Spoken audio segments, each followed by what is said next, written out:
নমস্কার বন্ধুরা, আমি মৌসুমি টেস্টি টিপসে আপনাদের অনেক অনেক স্বাগতম। আজকে নিয়ে এসেছি চটজলদি ঝাল মিষ্টি কুলের আচার রেসিপি।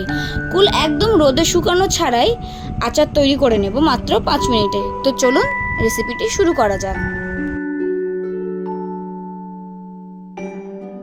প্রথমেই একটা মশলা তৈরি করে নেব। নিয়েছি গোটা জিরে 1 চামচ, গোটা ধনে 1 চামচ, 3-4টা এলাচ, 2টো শুকনো লঙ্কা। এবার সব গোটা মশলাগুলো কড়াইতে দিয়ে সামান্য নুন দিয়ে ভালো করে টেলে নেব।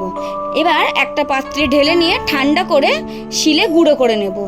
আপনারা চাইলে মিক্সিতেও গুঁড়ো করে নিতে পারেন। কুলের আচার তৈরি করার জন্য আমি এখানে 300 গ্রাম পাকা কুল ব্যবহার করছি। কুলগুলোর বোটা ছাড়িয়ে মাঝখান থেকে একটু একটু করে ফাটিয়ে নেব।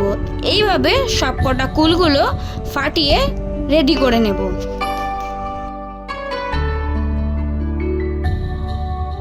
এবার একটা কড়াই নিয়েছি, তাতে তেল গরম করতে বসিয়ে দিয়েছি। তেল গরম হয়ে আসলে শুকনো লঙ্কা দিয়ে দেব। শুকনো লঙ্কাগুলো মাঝখান থেকে কেটে নিয়েছি। আর দিয়ে দেবো 1 চা চামচ পাঁচফোড়ন, দিয়ে 10 থেকে 15 সেকেন্ড ভালো করে ভেজে নেব। লঙ্কা আর পাঁচফোড়ন থেকে সুন্দর স্মেল বেরিয়ে এলে ফাটিয়ে রাখা কুলগুলো আমি এর মধ্যে দিয়ে দেব। দিয়ে নাড়াচাড়া করে নেব 3 থেকে 4 মিনিট মতো। এবার কুলগুলো দেওয়ার পর এর মধ্যে দিয়ে দেব 1/2 চা চামচ নুন, দিয়ে ভালো করে নাড়িয়ে চাড়িয়ে মিশিয়ে নেব। দিয়ে এর মধ্যে দিয়ে দেব 1/2 চা চামচ হলুদ গুঁড়ো, দিয়ে 5 থেকে 7 মিনিট হাই ফ্লেমে একটু এটা ভেজে নেব। এবার গ্যাসের ফ্লেমটা লো করে দিয়ে গুড় দিয়ে দেব।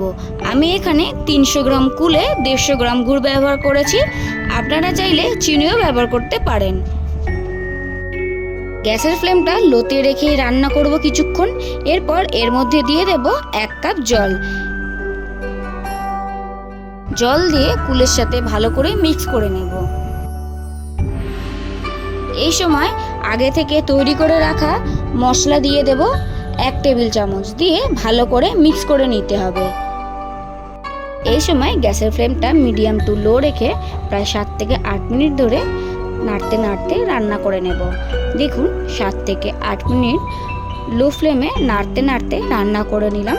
দেখুন কুলগুলো পুরোপুরি সেদ্ধ হয়ে এসেছে। এইবার গ্যাসের ফ্লেমটা অফ করে দেব। কুলের আচার একদম পারফেক্ট রেডি। এই রেসিপিটি একবার বাড়িতে ট্রাই করার অনুরোধ রইল। আমার রেসিপি কেমন লাগলো অবশ্যই কমেন্ট করে জানাবেন। ভিডিওটি ভালো লেগে থাকলে অবশ্যই লাইক করবেন আর চ্যানেলটি সাবস্ক্রাইব করে পাশে থাকা বেল আইকনটি অন করে রাখবেন, যাতে নতুন নতুন রেসিপি শেয়ার করলে সেটা আপনাদের কাছে খুব দ্রুত পৌঁছে যায়।